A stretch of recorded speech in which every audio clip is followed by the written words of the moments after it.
Zero bugungi lavhalarimiz beixtiyor ona, mo'tabar onaizorlar haqida kim u ijodkor insonlar qalbida hamisha ijod manbai bo'lib, olamga yaxshilik nurlarini sochaveradi.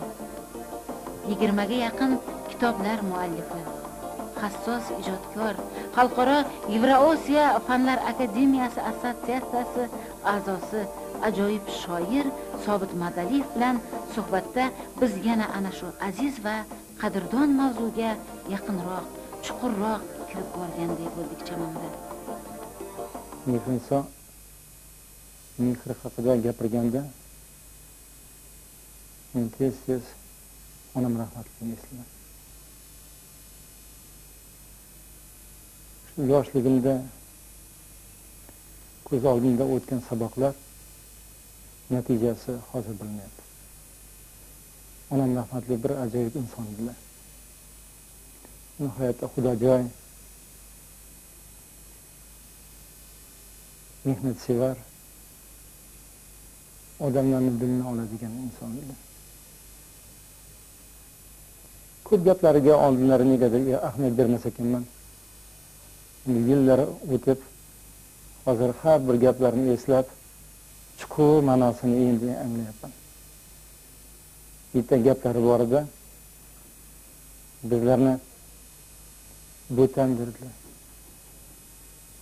Butam har bitta insonni qalbida chiroq bor dedilar. Shu chiroqni agar yoqa olsa, umr mobaynida bu inson baxtli bo'lar. Va albatta Xudoga yaqin bo'lar. Agar chirog'ini yoqa olmasa, na o'zini topa olmaydi, va nurini boshqalarga socha olmaydi.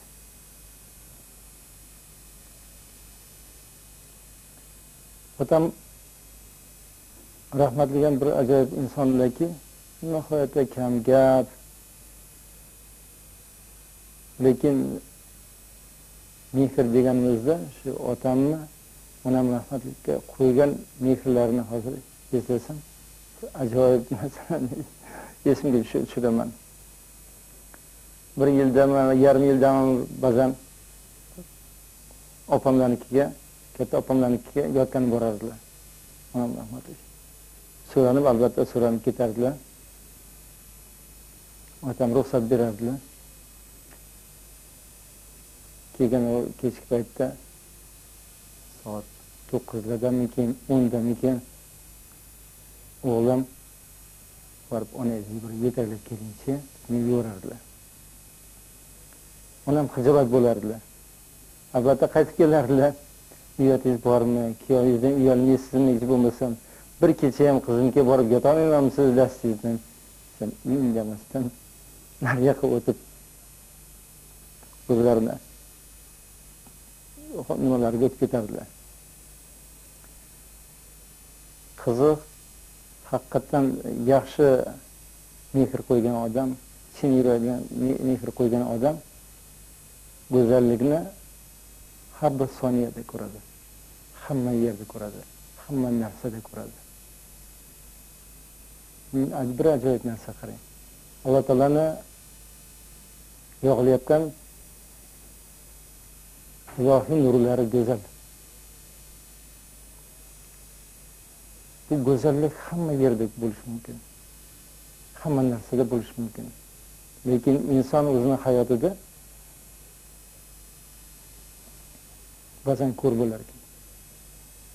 Va shu go'zallikni ko'rmas ekan.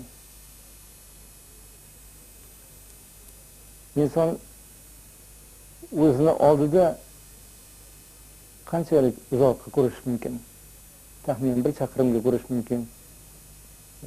200 metr engiga ko'rish mumkin. Ko'p odam shu bilan yashaydi. Hayot shu ekan deb.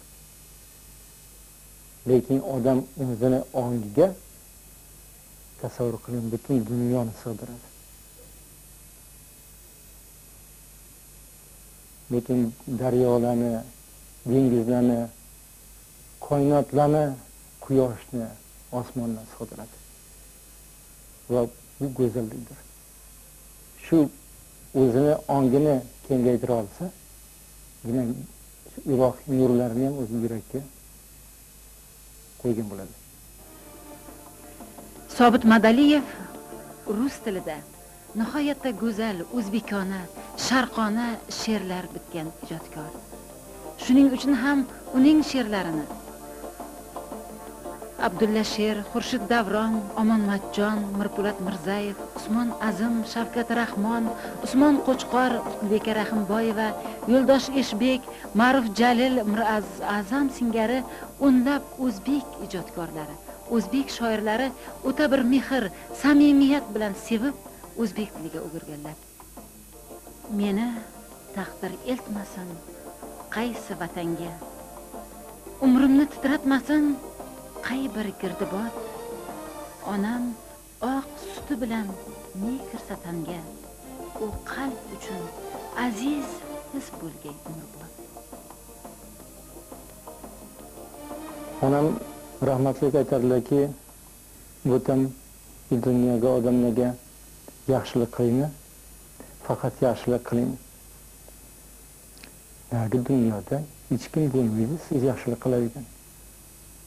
U yerga borganingizda sizdan faqat so'roq bo'ladi, butun sizning yaxshiligingiz, siz birovga mehr qo'ygan mehringiz hech kimga u yerda kerak emas. Bu hayotingizda ulgib qoling. Bu paytda men Moskvada yashardik. Bir kuni uyga keldim. Shunday odatlari bor ediki, sog'inadilar. Shunday odatlari bor ediki, birinchi kelgan kuni men bilan alohida o'tirib suhbatlashib olardilar. Bir safar kelganimda oldimda uzoq bir sukut saqlab o'tirdilar. Qanaqadir bir savollar borligini sezdim-u, o'zim kutdim.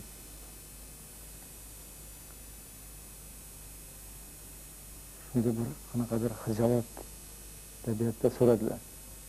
Butun vatandan uzoqda yuribsiz, namoz o'qiyapsizmi? Xijolat bo'lib ketdi.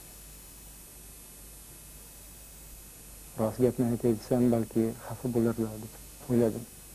Lekin biz shunday tarbiya bo'lganmizki, yolg'on gapirish mumkin emas. Shuning uchun yo'q, oyijon, o'qimayapman deb xijolat bo'lib aytdim. Kutilmaganda, to'g'ri qilasiz dedilar. Hayron qoldim. Nega buni bunday dedilar? Desam, o'zlari tushuntirdilar.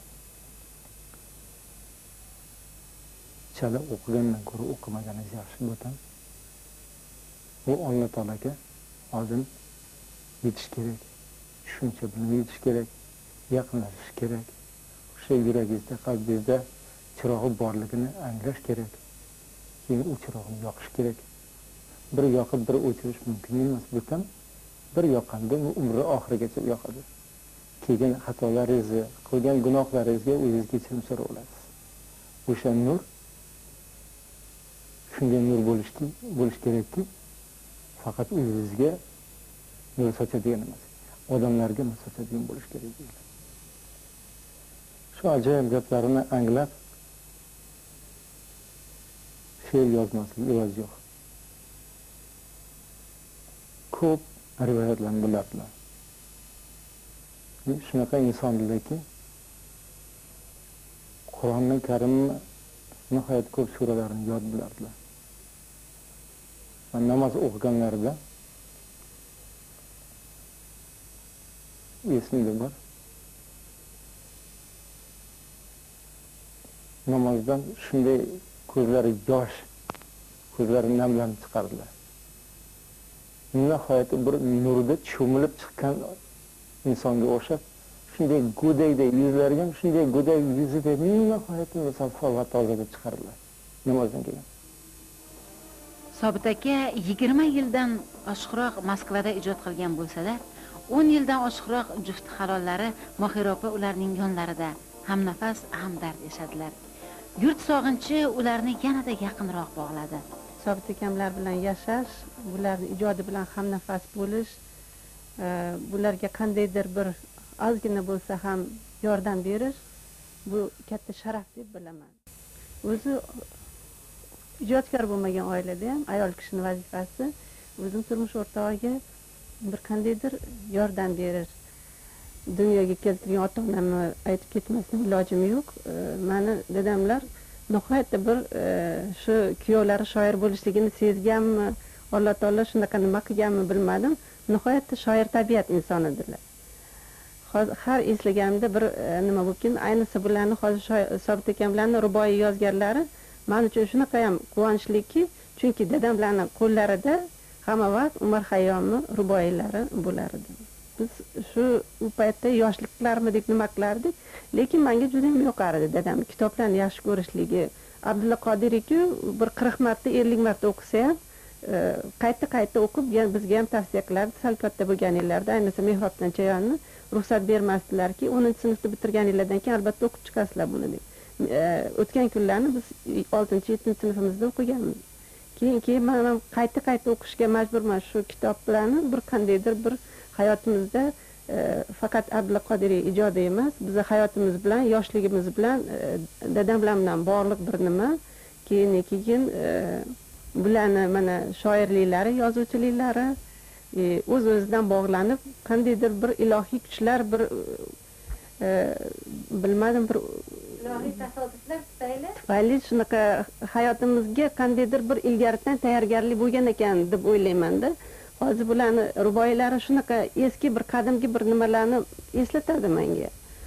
Men xursand bo'lganim bir kun tasodifan kitob magazinidan ko'rib xursand bo'lib sotib oldim. Haqiqatan ham sharqona bir uslubda ruboiy janrida hozir ijod qilayotgan ijodkorlar bilmadim. Masalan, Sobit akamni mana shu o'sha butun katta mavzularni to'rtliklarda jamlashday bir ulug' nima ishlarga qo'l urganlari meni juda xursand qildi. Chunki bizning bobo kalonlarimiz ijod qilgan mana shu bir qadim mavzuni yana qayta tiklashlari nihoyatda suyuntirdi. Shu narsaga munosabatingiz? Bu narsaga munosabatim nihoyatda falsafiy desam ham bo'ladi. Chunki inson katta yoshga borgan sari sekin qandaydir anaqa donishmandroq bo'lib borar ekanda. Bularda o'z-o'zidan hayot shunga majbur qildi. Hozir hayotimiz juda ham tez o'zgaryapti. Ilgari sekin asta qandaydir bir 20-30 yilda bir o'zgarishlar bo'lar edi. Hozir har yili qanaqadir o'zgarishlar o'z-o'zidan olib kelyaptiki, bularni bir qandaydir jiddiy o'ylanishga, jiddiy bir falsafiy qarashlarga, bir narsalarga, oilaga ham butunlay boshqacha qarashga, bolalarning tarbiyasiga ham bunday olib qaraganda umumiy hayotga bo'lsa, bularning fikrlari, nimalari nihoyatda chuqur. Ba'zan men qo'rqib ham ketaman, bir nimalarda ikkalamiz tortishib qolamiz, nima qilib qolamiz. Shu paytlarda bular nihoyatda chuqur fikrlarni gapiradi. Mag'riba uzr fikringiz bo'laman. Shu o'rinda mana farzand tarbiyasiga ikkalalaringiz qaysi tomonlama yo'lda yondashasizlar? Farzandlarimiz ikkalasi o'g'il bola bo'lganligi uchun asosiy mas'uliyat Sobit akamlarda. Shamol uriladi yelkamga, bahor qordagi izlardan qolmaydi g'ubor, o'limni his etar va titrar ko'ngil, shamol osmonlardan keltirar ifor. Darhaqiqat Mohiropa o'sgan xonadon ahli ikki fidoyi nozik qalb insonni o'zbekning ikki zabardast shoiri uchun tarbiyalabdi go'yo. Manzura opa Shavkat Rahmonning ko'ngil quvonchi edi. Bu ikki oila orasidagi yaqinliklar ham ilohiy ijod quvonchlari-yu qarindoshlik rishtalari edi. Zero Shukur Qurbon tarjima qilgan ruboiylarda shoir yuragining intizor sog'inchlari va sog'inch armonlarini tuyganday bo'lamiz. Yonayotgan o'tlar o'chmasin uchun ishonishim kerak. Kelar shunday kun ki hech kim ko'rmagan uni, ko'rolmas, ko'rgali zor bo'lib yashaydi ochun.